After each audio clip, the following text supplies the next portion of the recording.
शुभ संध्या सांग मैंने आज आम देखु दुईटा हाँडी प्रस्तुत होगी गोटे हाँडी आम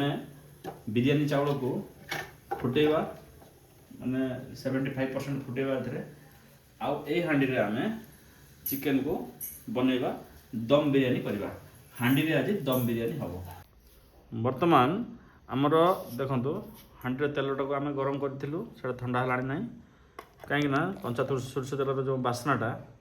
से जावाई आम गरम करूँ एबे आम कौन करवा ना चिकेन टाक तादेह मैरिनेट करवा मैरिनेट करने आम कौन करूँ ना कंचा पियाज टमाटो गोटे दुईटा बड़ साइज टमाटो कटाई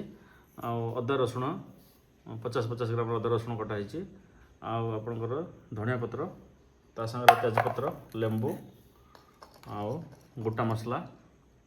गोटे केजी चिकेन आउ अन्य गुंड मसला अच्छे प्रथम आम कौन करवा ना चिकेन टाक ता देहर ऐड करवा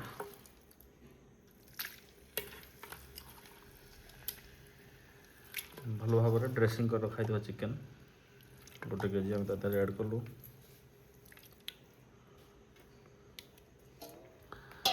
चिकेन ऐड कला ता देहर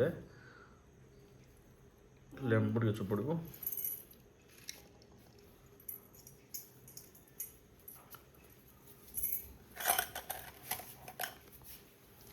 टमाटो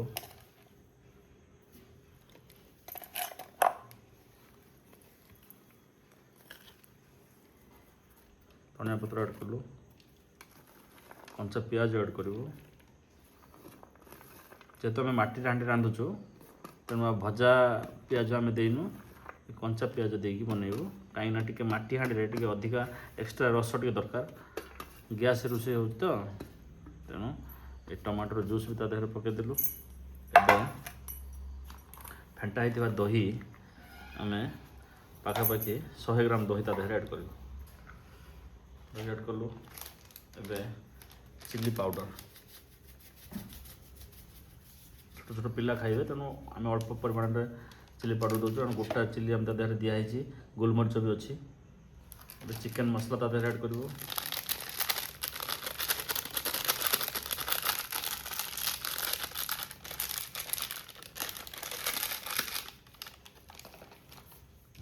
तापर गोटे बिरियानी मसला तादेह भी ऐड कर टेस्ट अनुसार लुण तादेह ऐड करूँ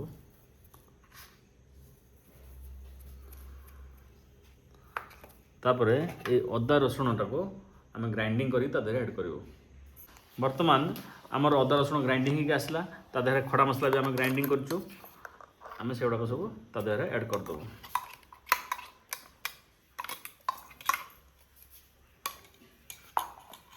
वर्तमान आम कौन करवा ना देसी घी 2 चामच आम तादेह पकेबू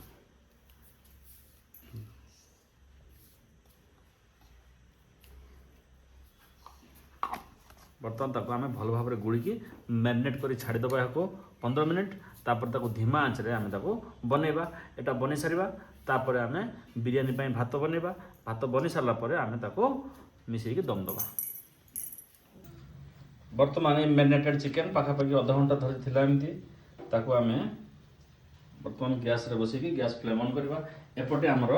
पानी गरम हो सारा आम ए कौन करवा ना जेहेतु गोटे केजी चिकेन अच्छी से आम गोटे केजी चाउल आधार देकी 70% पर्यंत फुटेवा फुटला परवर्ती स्टेप मैं कौन आपको देखेबी वर्तमान आमर माटी हाँडी रे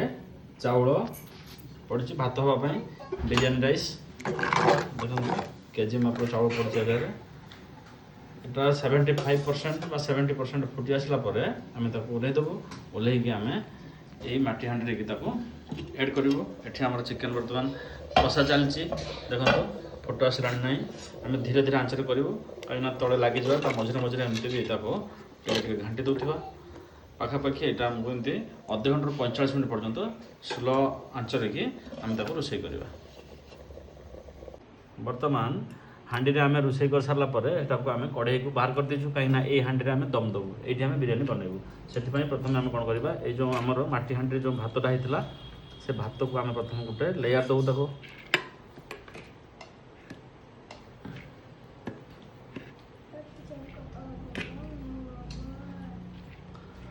ଭାତଟାକୁ ଆମେ ଏମିତି ଗୋଟେ ଲେୟାର କରିଦେଲା ପରେ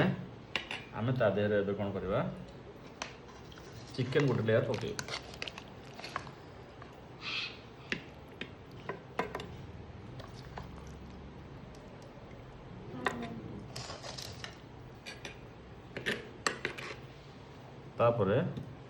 ତାପରେ ପୁଣି ଭାତ ଗୋଟେ ଲେୟାର ଦେବୁ।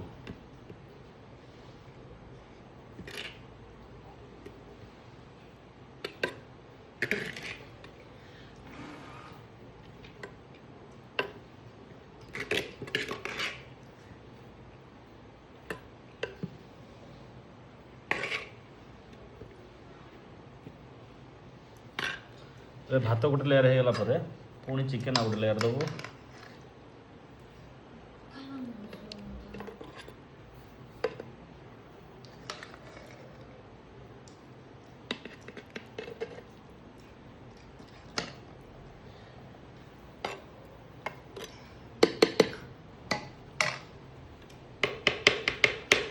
ତାପରେ ଶେଷରେ ବାକି ଥିବା ଭାତକୁ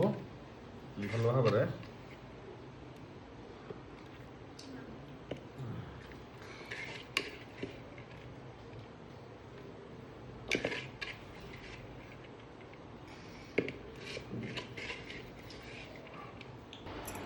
ବର୍ତ୍ତମାନ ଆମର ଅଲରେଡ଼ି ଦମ୍ ଦିଆହେଇଛି। ଏବେ ଆମେ ତା ଦେହରେ ଅଟା ଚାରିପଟେ ଦେଇଦେଇକି ଏଇ ହାଣ୍ଡିଟାକୁ ପ୍ରେସର କରିଦେବୁ। ସେଠି ପ୍ରେସର କରିଦେଇକି ଆମେ ବେଶୀ ନାହିଁ ଏବେ 10 ମିନିଟ୍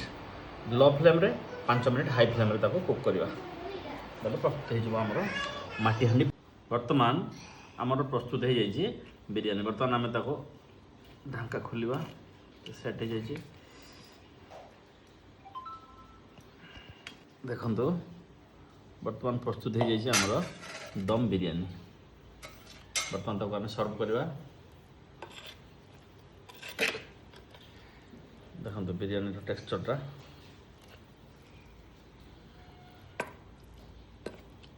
ପୁରା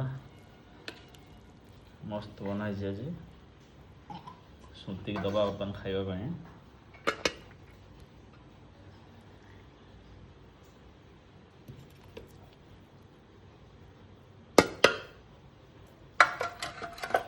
ବିରିୟାନୀ ହେଇଛି, ଏଠି ରାଇତା,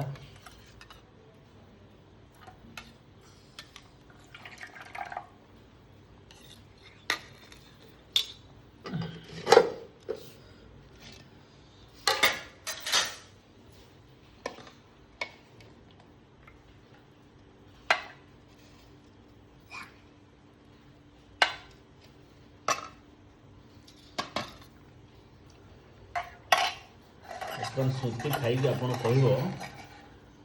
ଟେଷ୍ଟ କେମିତି ହେଇଛି। ମା ଟିକେ ବିରିୟାନୀ ଖା, ଏବେ ଟିକେ ଏମିତି ରାଇତା ପକେଇଦେ, ଟିକେ ଜୁସ୍ ମିଶାଇଦେ, ଏଠି ଗୋଳେଇକି ଖାଇଟା ଦେଖିକି କହ କେମିତି ଟେଷ୍ଟ ହେଇଛି।